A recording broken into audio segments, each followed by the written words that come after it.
c'était un plaisir de te voir, et j'espère que j'ai bien réussi ton Mortuccino. Dommage, vous venez de louper un invité de marque, un des piliers, la mort elle-même.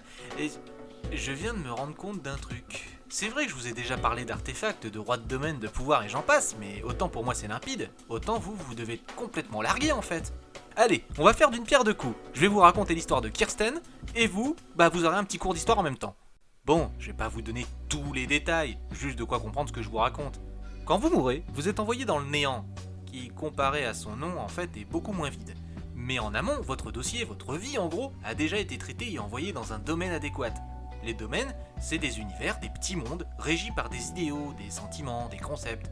Et selon ce que vous avez ressenti ou accompli dans votre vie, on vous envoie où il faut. Dans chaque domaine se trouve un roi ou un asmadorien Fikeki. C'est celui qui chapeaute son domaine, instaure les règles, gère les âmes à l'intérieur et tout le tintouin.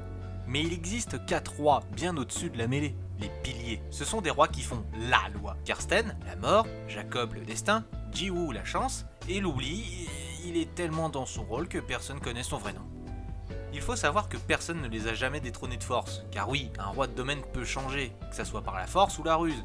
Mais à part mort, les 3 autres n'ont jamais changé. Mais encore une fois, mort, elle a changé, mais il y a un accord entre l'ancien et le nouveau roi.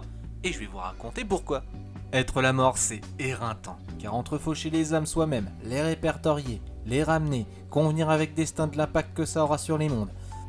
Elle laissa donc avec plaisir sa place à une deuxième mort, qui créa des subordonnés pour gérer le fauchage. Vous les connaissez, c'est les 4 cavaliers de l'Apocalypse. Il y en a une qui gérait les morts par maladie, une autre qui gérait les morts par vieillesse ou famine, une troisième qui gérait le conflit, et la dernière se tapait les restes. Mais ça restait encore trop vague, et toujours trop de boulot. La deuxième mort comprit pourquoi la première était si impatiente de lui donner les clés. Elle fit donc de même avec une troisième, qui, elle, a mis au point une entreprise, des départements avec plusieurs faucheurs, ainsi qu'un test pour trouver un bon candidat si besoin pour une succession.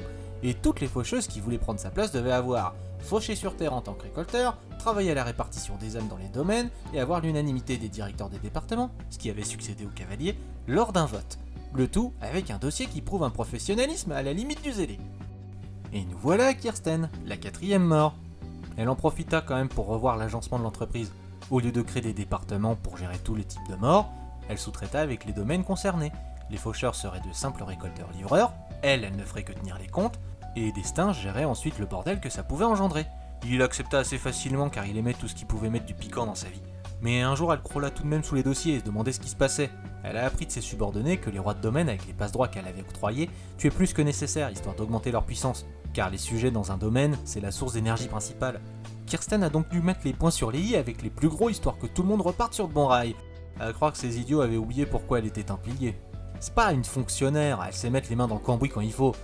Mais l'avantage c'est qu'avec cette débâcle, les rois de domaine faisaient tout pour se tenir à carreau et ne pas l'énerver.